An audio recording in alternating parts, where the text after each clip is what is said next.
Judge Thomas Shane peered over his half-glasses, looking down his nose, it seemed to Chiaro, at Daniel Jefferson, the chief prosecutor in the case against Jimmy Hoffa et al. "Mr. Jefferson," the judge said, speaking through his nose in a style some Eastern law schools viewed as patrician. "Have you finished with your witnesses?" We have one more witness, Judge. We would like to call one more man." "Call your witness," Shane instructed Jefferson, after allowing what he felt was sufficient time for Blanchard to explain the situation to his client. "The government," Jefferson said, smirking, "calls Peter Connolly." Painstakingly, Jefferson led Connolly through his background with the Teamsters, letting him explain in his own words how and when he had first met Hoffa and how his uncle, Frank Fitzsimmons, had arranged for his job. From there, he led him laboriously through his apprenticeship with the Teamsters and how he gradually worked his way, largely because of his uncle, into Hoffa's inner circle. "And do you remember what happened in the fall of 1956, December 6th to be specific?" Jefferson asked. "I remember very well. We went hunting up at Jimmy's cabin on Lake Orion. Me and my Uncle Fitz, Bobby Chiaro, and Jimmy. Mr. D'Alessandro was there. Jimmy and Mr. D'Alessandro, they had a discussion about the pension fund that Jimmy had just created, and they laid out the scheme by which the pension fund would make loans." "That's all, Your Honor. Mr. Blanchard may cross-examine." 1967. After Connolly's devastating testimony, the road for Jimmy Hoffa and Bobby Chiaro ran abruptly downhill. Although the Chicago trial dragged on for another 3 months, Hoffa was never able to recover from the damage inflicted by his former aide. On July 26, 1964, the 8-man, 4-woman jury picked to hear the charges convicted Hoffa on 1 count of conspiracy to defraud and 3 counts of mail fraud. Chiaro was convicted on 1 count of conspiracy and 1 of mail fraud. The others, except for Connolly, who went free because of his deal with the prosecutors, were each found guilty of 1 count of mail fraud.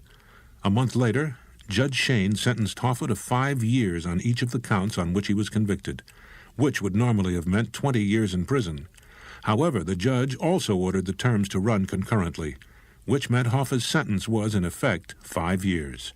Chiaro drew 3 years, and each of the others 1 year. Unfortunately, the Chicago sentence was only half of Hoffa's and Chiaro's troubles. 2 months after the Chicago conviction, the two went on trial in Chattanooga on the jury tampering charges. Although the government did not have another Pete Connolly to break the case against the Teamsters wide open, the accumulated power of the Justice Department proved overwhelming. In addition to the Get Hoffa squad, which had been working full-time on Hoffa and nothing else for almost 2 years, Bobby Kennedy was able to demand the services of hundreds of other lawyers from U.S. attorneys' offices across the country, uncounted Internal Revenue Service agents, and the vast resources of the FBI with its state-of-the-art technology and its army of informers. Just before Christmas, less than 6 months after the conviction in Chicago, Hoffa and Chiaro, thanks to the vast accumulation of material against them, were found guilty by another jury. The panel deliberated only 5 hours and 40 minutes before convicting each of them on 2 counts of trying to fix the jury in the 1962 test fleet case. Early in 1965, Judge William Defoe sentenced Hoffa to 8 years in a federal prison, Chiaro to 6. As matters stood in 1965, Hoffa was facing 13 years in prison, Chiaro 9. The good news was Hoffa would be eligible for parole after 3 years, Chiaro after 2. Naturally, the two appealed, but they were facing a losing battle. 2.5 years after the appeals were filed, time ran out for the two, as everyone, including the 2 men themselves, knew it must. On July 4, 1966, the Teamsters held its national convention in Miami Beach, and Hoffa, despite the 2 convictions, was treated as a hero. One speaker described him as the greatest American since George Washington, and Secretary-Treasurer John English drew foot-stomping applause when he asked for support for Hoffa. "He's not guilty," English proclaimed. "I say he's not guilty, and the Executive Board says he's not guilty. To hell with everybody else." Although he was about to begin serving a long prison term because of crimes he committed as head of the IBT, including the violation of his trust as administrator of the pension fund, which was a crime against the union members themselves, Hoffa was greeted with affection and sympathy by the delegates. To show their regard, they voted him a $25,000 a year raise, giving him an annual salary of $100,000. And with only one dissenting vote, they approved a proposal to set up a well-funded legal defense fund, of which he would be an immediate and prominent recipient. The most important development to come out of the convention, however, was Hoffa's disclosure of who he had selected to succeed him when he began serving his time in a federal penitentiary. When Hoffa told Chiaro that he had selected Frank Fitzsimmons to take his place as head of the Teamsters, Chiaro got so angry he began stuttering. Jimmy, you can't fucking do that, he stammered. It's because of his fucking nephew who he brought into the organization. Enough, Bobby, Hoffa said sharply. I'm the fucking president. I make the fucking decisions. You're right about that, Chiaro agreed, sulking. But at least tell me why you picked Fitz. Hoffa lowered his voice even though they were alone in his office. It's simple, Bobby, he explained. When I come out, I want to be president of the Teamsters again, and my chances of doing that are much better if the man who is president is my man. Also, while we're away, Fitz will be doing what I tell him. I'll still be calling the shots, and Fitz will be my agent. When Hoffa told the convention delegates that he had picked Fitzsimmons as his successor, he was given another standing ovation. The next day, Hoffa's decision was formally ratified by a delegate vote, which was really a vote of confidence for Jimmy Hoffa. Hoffa stared out his kitchen window, watching the sky turn from black to dishwater gray. The rain continued to come down steadily, but not too heavily, just hard enough to make the street in front of his apartment look slick and dangerous. It's a nasty day, he told himself, a totally appropriate one to be going off to prison. Looking down, he checked to make sure that he was presentable, that there was no lint on his dark suit, and that his somber tie was neatly anchored by the Teamster tie bar that had been given to him more than 20 years before by Dan Tobin. Behind him, he could hear Joe bustling about, doing something that required the opening and closing of drawers. Joe turned her back so Hoffa wouldn't see the tears that were forming in her eyes. It ain't the end of the road, he said gently, putting his huge hands on her shoulders. Everything's going to work out. He wasn't fooling Joe, and he knew it. Late one afternoon, at one of the darkest points in his effort to adjust to the reality, Joe had come into their bedroom and found him sprawled across the carpet, beating his hands against the floor in anger, screaming, I'm not gonna go! But of course he had to go. Once the appeals court turned down his pleas, he had no choice. Before Joe could answer, their daughter Barbara entered with their 4-year-old granddaughter. Grandpa, she asked as Hoffa bent to pick her up, could you bring me back a present from your trip? Sure, honey, he said as lightly as he could. Setting her down, Hoffa put his arms around Joe's shoulders and guided her into the living room. Waiting for them in the living room was Chiaro, who had said goodbye to his family before meeting Hoffa and Fitzsimmons at Jimmy's apartment. He was shaking Fitzsimmons' hand when the house phone rang. It's David, Joe said, covering the mouthpiece. He wanted to warn you that there's a bunch of reporters waiting downstairs. He said he can take you out the back way if you don't want to talk to them. Taking the phone from Joe, he thanked the doorman for his concern. But I'll go out the front door, he said. I ain't ducking nobody. Taking his granddaughter's hand, his face set as rigidly as Chiaro had ever seen it, Hoffa walked to the elevator and pushed the down button. Outside, he escorted Joe to the car and helped her inside. Then he kissed Barbara and her daughter goodbye, embraced his son, and turned with all the joy of a man who might be amputating one of his own fingers to face the news people. Standing hatless in the rain, he gave them a brief statement. This is a very unhappy day in my life, he began. I'm leaving my family and my professional responsibility for what looks like is going to be a long time. But I promise you one thing. I'll be back. Jimmy Hoffa was never a quitter, and he ain't going to start now. Waving away attempts to question him, he climbed into the black Lincoln Continental that Fitzsimmons had provided for the short drive to the federal courthouse. When they arrived at 8:51 a.m., 9 minutes early for his appointment since Hoffa was a fanatic about punctuality, he was not surprised to see still more reporters waiting. Kissing Joe one more time, he turned to Chiaro. Let's do this thing, he said, climbing out of the vehicle, his face rigid with resolve. He and Chiaro had walked no more than 2 feet when they were surrounded by reporters, all of whom were screaming questions at him. "Wait a second," Hoffa said. "Can't we do this with order?" The newsmen settled into an uneasy silence. "That's better," Hoffa said. The News's Ed Harmon spoke up hurriedly. "You got any investment tips, Jimmy?" Hoffa glared at him. "I understand the intent of that question," he said between clenched teeth, "and here's my answer. I didn't benefit by $1 from the loans made by the pension fund. Those were legal loans which resulted in profits for the union members. Is there anything wrong with that?"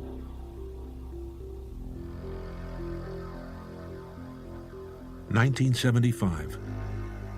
"Yeah," Chiaro said brusquely into the telephone. "This is Chiaro." As he listened, the look of anticipation on his face changed slowly to one of dismay and then impatience. "Hold on," he said. "I'll call him. Albert," he called out loudly, "you got a phone call." Albert put down his broom and waddled over. "Thanks," he said, taking the receiver from Chiaro. "Yeah, this is Albert." Looking apologetically at Chiaro and Longuro, he shrugged. "My bookie. What can I tell you?" Remembering there was something he wanted to discuss with the kid, Chiaro turned to face him. "Say, Longuro," he asked, "how come you was staring at me while I was out at the car a while back?" Longuro worked his face into a puzzled frown. "Guess I was just curious about who you was taking the coffee to." "That ain't none of your fucking business," Chiaro said. Longuro shrugged. Chiaro turned away, looking out the window again. "You know the old saying, don't you? How curiosity killed the cat?"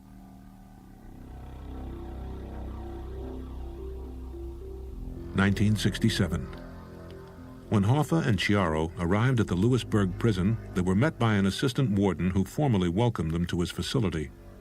"Prison is what you make of it," the man told them, speaking in a dull monotone, as if going through yet one more time a speech he had made hundreds of times before.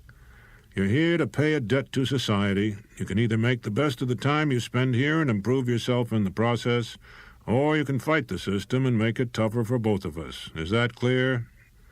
Hoffa and Chiaro nodded. "Very well," the assistant warden summed up. "Once the other preliminaries to your entry have been taken care of, you will be escorted to your cells to await job assignments. I have assigned you to cells in separate sections of the prison. You," he said, turning to Hoffa, "will be in C block, which I might add is a choice location since your row faces onto a corridor that empties into a courtyard. And you," he said to Chiaro, "will be in A block, which is the section nearest the infirmary." As he was marched to C10, Hoffa counted the number of other cells in his row, noting there were a dozen in all. The bureaucrat had been right about one thing. A dozen feet away, tantalizingly out of reach, was a small courtyard that offered a lot of sunlight. The windows opening onto the courtyard, safe behind a wall of steel bars and a heavy wire mesh fence, were always open, which meant he was only 3 steps away from camping out.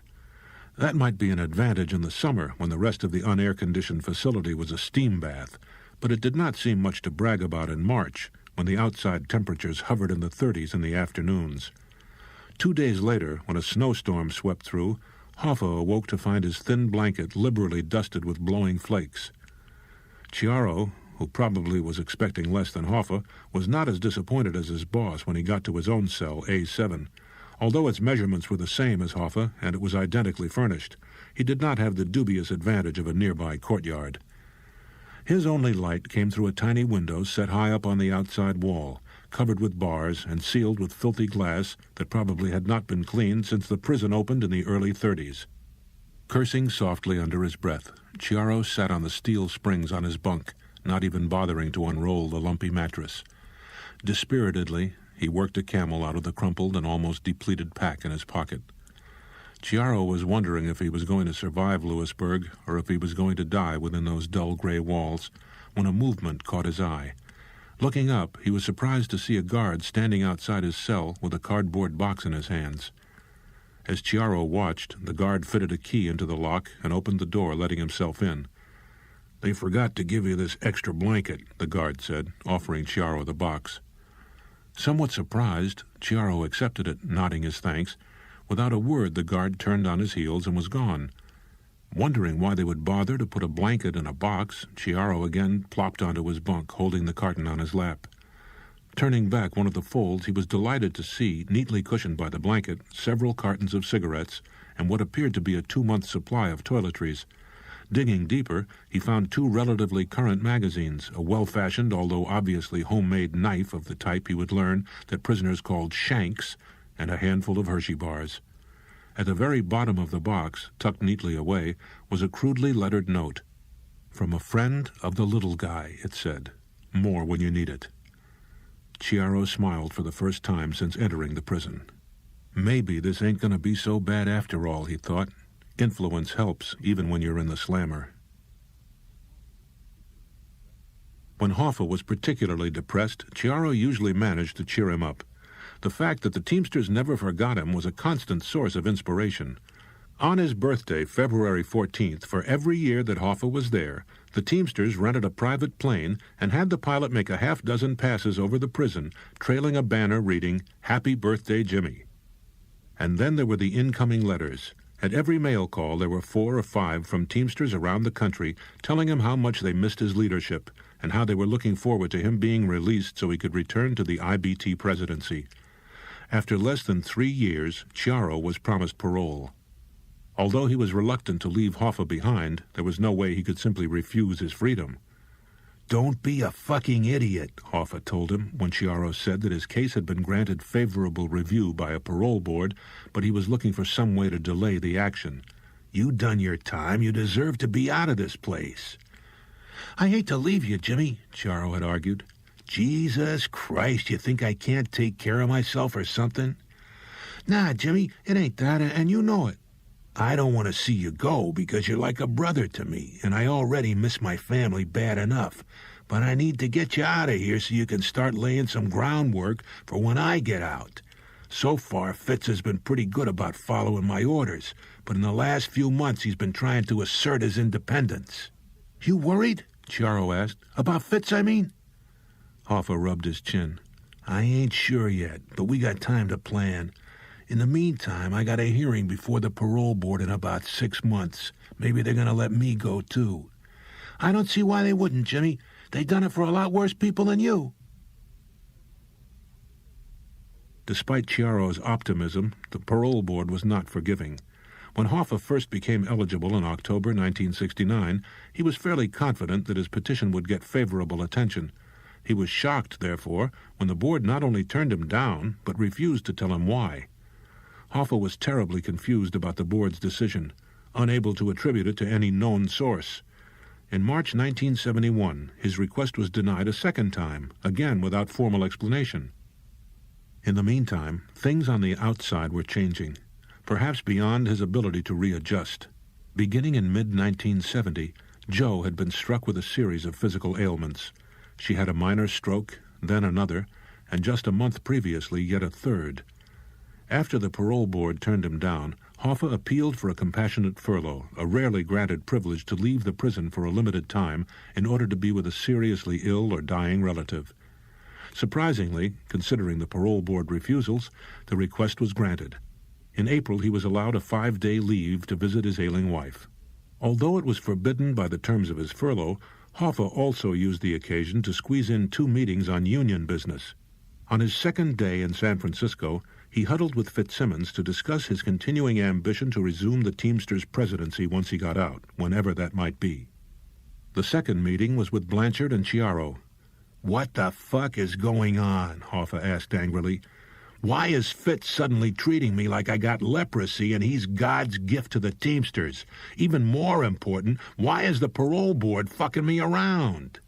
"Regarding the parole board," Blanchard replied, "the best we can find out is that they're nervous about you wanting to take up where you left off with the union."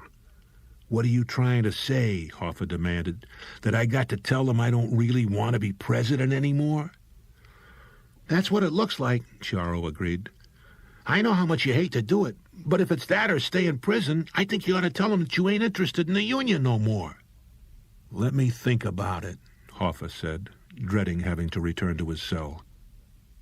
On June 3rd, 2 months after his furlough, Hoffa sent his son Jim to a Teamsters Executive Board meeting in Washington with a letter from him confirming that he did not intend to seek the presidency at the forthcoming convention because of my present legal difficulties. 2.5 weeks later, Fitzsimmons was endorsed by the Executive Board at a pre-convention meeting in Miami Beach. At the Union's convention a week later, Hoffa was hardly mentioned, except in discussion of some peripheral issues. However, if Hoffa had hoped that resigning his Union posts and denying interest in recapturing the presidency in the future would impress the parole board, he was mistaken. In August, the group, again without explanation, denied Hoffa's parole request for a third time. Hoffa began to suspect that there was more to his rejections than the petty whims of the parole board, much more. "Why did you come all the way up here?" Hoffa said. "What's so important that you had to come here yourself when you should be home in bed? Jim could have told me, or Al could have left his precious practice and made the drive up here." "Jimmy," Joe said, trying to suppress a grin, "you're going to get out. You're going to come home." Hoffa stared at her. "What do you mean, Joe? Is the parole board—" "Not the parole board, Jimmy," Joe said anxiously. "The president, President Nixon." Hoffa looked puzzled. "What do you mean, the president? What's Nixon got to do with this?" Joe smiled. "It's really very simple. Nixon thinks he needs help in the election. He knows he needs money. And he knows Fitz because Fitz has been making contributions to Republican campaigns around the country. So Fitz made a deal with Nixon." "What kind of deal?" "The Teamsters make a big contribution to Nixon's campaign," Joe said patiently. "And Fitz endorses Nixon for re-election. In return, Nixon gives you a pardon." Hoffa rocked back. "A pardon?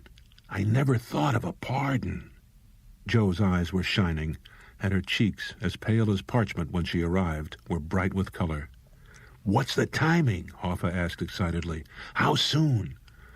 Joe shrugged. "We don't have any control over when Nixon will do it, but Thanksgiving is next week. Fitz figures you'll be home by Christmas." On December 23rd, Warden Warren Hempstead summoned Hoffa to his office. With him was Alfred Blanchard and Jim Hoffa. Seeing them, Hoffa's stomach did a flip. "Good news for you, Hoffa," Hempstead said cheerfully. "You're going home." Hoffa looked around for a chair, not trusting his wobbly knees. He sank gratefully into the chair. "Guess I'm a little nervous," he said, smiling in embarrassment. "It ain't every day a man gets to go home again." 4 days later, 2 days after Christmas, and still a long way from Easter, Hoffa scheduled his formal resurrection. Technically, it was a welcome home party planned by Fitzsimmons, but Hoffa had his own agenda. "I've always been a man of action," he said, "and I ain't gonna quit now." "What are you going to do, Jimmy?" Joe asked quietly. "I'm going to go in there and tell Fitz how much I appreciate all he's done for me and for the Teamsters. Tell everybody there what a great interim leader he's been. I'm going to say that he's done good, but the old man has come back and it's time to kick some fannies, get rid of the flab. I've paid my debt to society and I'm ready to go back to work." "But are they ready for you?" He did not answer immediately, and then softly said, "That's what we're going to find out." With Chiaro behind the wheel and Joe at his side, it was like the old days, cruising down Grand River Avenue, then left on West Grand, past Trumbull, to the graceful old St. Regis Hotel. Stretched across the far wall was a huge banner, "Welcome Home, Jimmy." "I told you it was going to be okay," Hoffa whispered to Joe, half dragging her down the hall to the banquet room which had been rented for the occasion. Fitzsimmons was waiting for him outside the room, pacing nervously across the thick blue carpet. "Jimmy!" he said loudly when he saw Hoffa approaching. Running up, he threw his arms around him and gripped him tightly. "I want to thank you, Fitz. You done a good job. You kept it together. You did what you were supposed to do." Fitzsimmons shrugged. "That's what you hired me for, Jimmy." Nodding, Hoffa reached inside his jacket pocket and produced a sheet of paper folded in thirds. "Tomorrow," Hoffa said, reading from the paper, "these guys are out." "Out," said Fitzsimmons. "You mean fired?" "That's exactly what I mean," Hoffa said. Fitzsimmons shook his head. Jimmy! Hoffa looked at him closely. Jimmy what? Fitzsimmons stared at him. Hey, Hoffa said. What you got to tell me? 2 days later, Hoffa met with Dally D'Alessandro in a private room at a downtown club. He made a deal, Hoffa said angrily. I thought that was what you wanted, D'Alessandro interrupted. Let me finish, Hoffa barked. He got me out of prison, but there was a condition nobody told me about. In return for getting out, Hoffa continued, I am prohibited from participating in union business in any way, in any form for 8 more years, not until March 6, 1980, which is when my prison sentence would have ended if I hadn't got the pardon. What are you doing about it? D'Alessandro asked. Hiring the best fucking lawyers I can find to fight this thing. So far, the lawyers have not found another single case in which any such restriction was placed upon receiving a pardon. And in the meantime, while it's tied up in court?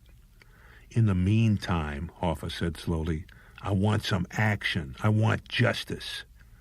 Quietly, D'Alessandro asked, What are you talking about, Jimmy? Fitzsimmons' mannerisms were remarkably like those of Jimmy Hoffa, which was not surprising since Hoffa was his role model. When he was making a speech, Fitzsimmons adopted the same arm-waving gestures, the same staccato manner of speaking, the same emphasis in the same places, the same self-effacing recognition of thunderous applause.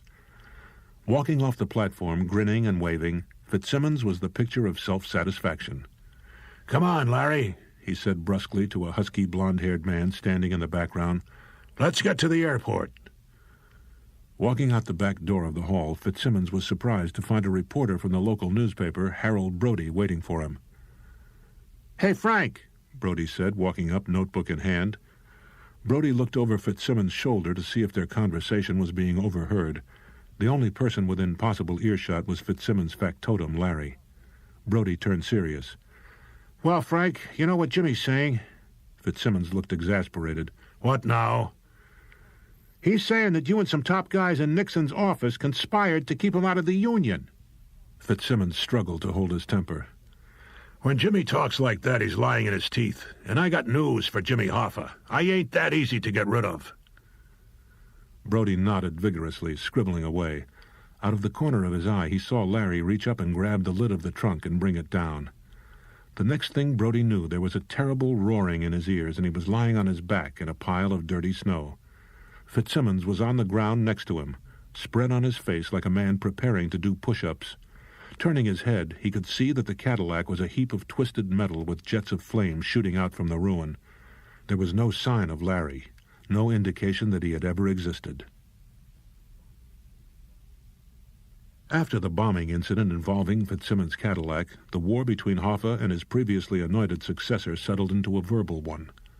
In 1972, when Fitzsimmons hired one of Nixon's top aides, Charles Colson, as the chief lawyer for the Teamsters, Hoffa eagerly pointed out to reporters that was proof of a White House-based conspiracy to prevent him from challenging Fitzsimmons for the top job. Fitzsimmons retaliated by warning high-ranking Teamsters that he would be most displeased if any of them attended a testimonial dinner arranged for Hoffa in celebration of his 60th birthday on February 14, 1973. 7 months after the testimonial, Fitzsimmons, in a speech to the Western Conference of Teamsters, accused Hoffa of violating the terms of his furlough by discussing union business when he went to visit Joe in the San Francisco hospital 2.5 years earlier. He also returned the war to the political front by arranging for U.S. Attorney General John N. Mitchell to issue an affidavit declaring that no one in the Justice Department had been responsible for the no-union business restriction against Hoffa. Hoffa, infuriated by the White House involvement, turned the focus of his attack against the White House backstabber from Colson to Nixon's former lawyer, John Dean, who subsequently admitted authoring the restriction. Dean's confession, however, did little to help Hoffa in his fight to have it erased. Although he was pouring considerable money into his efforts to have the restriction removed by the courts, Hoffa was having no luck. His new lawyers first tried to get an appeals court to overturn the Chattanooga conviction. If they could do that, they figured, the reversal would eradicate the 8-year prison sentence handed down by Judge William Defoe, thus freeing Hoffa of any parole restrictions at all, since he had already served enough time to cover the sentence for the Chicago conviction. However, that effort collapsed when the appeals court refused to give Hoffa a new hearing. The next step was an attempt to have the restriction declared a violation of Hoffa's rights for 4 reasons. 1. The President has no authority to set punishment. 2. It was an infringement of Hoffa's First Amendment right to freedom of association. 3. It violated Hoffa's Fifth Amendment right to earn a livelihood. And 4. The restriction was an illegal one since it was the result of a conspiracy between Fitzsimmons, Nixon, Colson, and Dean. The court quickly sealed off this avenue by ruling that Nixon had acted within his authority. The ruling was a major defeat for Hoffa, who had hoped to be able to run for president of Local 299, his old Detroit base, in an election in August 1975. His plan was to use that as a stepping stone to wrest the international presidency away from Fitzsimmons in the Union's next national election, scheduled for July 1976. When the court decision effectively ending his legal fight against the restriction came in early July, Hoffa pushed the panic button. Chiaro was having a tough time making his point with D'Alessandro. Look at it this way, Dally, Chiaro argued. We tried it your way. We tried to put pressure on Fitz, and that didn't work. Jimmy tried calling in some favors and getting Fitz voted out, and that didn't work either. We tried going through the courts, and that failed. All Jimmy wants you to do is meet with him, discuss the issue face to face. You think I'm fucking crazy, D'Alessandro said, his temper rising. Everybody knows that Hoffa and Fitzsimmons hate each other. If Fitz turns up dead, who the hell do you think the cops are going to look at first? And then they start looking my way. You're smart, Dally. You'll figure out a way to do it so they can't prove it was you either. I can't meet with Jimmy. It's too dangerous. I don't want to spend the rest of my life in prison. Not for Jimmy, not for anybody. Chiaro pulled a pack of Camels out of his shirt pocket and removed one of the cigarettes. I think you ought to meet with Jimmy. D'Alessandro studied Chiaro. Or what? He asked calmly. Remember how Petey brought you into Test Fleet and how Jimmy covered your ass? Remember that meeting at the Copacabana? I can list a lot of remembers. I'm sure the guys down at the Tribune would be interested in what Jimmy has to remember, not to mention the Times, the Bulletin, and all the networks. You want Jimmy to arrange a little news conference? D'Alessandro had gone white. Tell him. D'Alessandro enunciated his words carefully. Tell him that's not necessary. Tell him I'll meet him. When and where? Chiaro allowed himself a tiny smile. The truck stop, the Red Fox, 2 tomorrow. D'Alessandro nodded. Tell him it's going to be all right.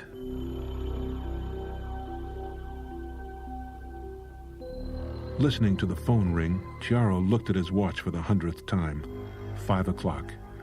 Slamming the receiver into its bracket, Chiaro kicked the door open. Waving 2 fingers in the air, he caught Albert's eye. Give me 2 more black coffees, he said. Turning, he noticed Longuro sitting in the booth with the reserved sign on it, the one Albert always kept open for Hoffa. Jesus, kid, he said, walking over. What the fuck are you doing still here? The young man shrugged. Still waiting for that fucking part, he said. Oh, fuck, Chiaro said, pulling out his wallet. Just because I'm going to be here all night doesn't mean you have to be here, too. He pulled out a business card and handed it to the kid. You're a Teamster, right? Let's see if we can't roust some fucking brotherhood out of this thing. Call this number and use my name. Tell them what you need and tell them you need it right now. They'll take care of you. Longuro nodded and started for the phone. But don't take too fucking long on the phone, Chiaro called after him. I want to keep it open for my call. Reaching for his Camels, he was disgusted to find only 1 cigarette left in the pack. Give me some smokes, too, he yelled at Albert, who was drawing coffee into 2 cardboard cups. Longuro leaned over his shoulder. It worked like magic. He said he's coming right out. Chiaro smiled. You remember that. The Teamsters take care of their own. How can I thank you? Longuro asked. Chiaro waved his arm. You don't got to thank me. That's what brotherhood is all about. Here's the coffees and a pack of Camels, Albert said, setting them down on the counter. Chiaro pocketed the camels and was reaching for the coffees when he stopped. Looking at Longuro, he smiled.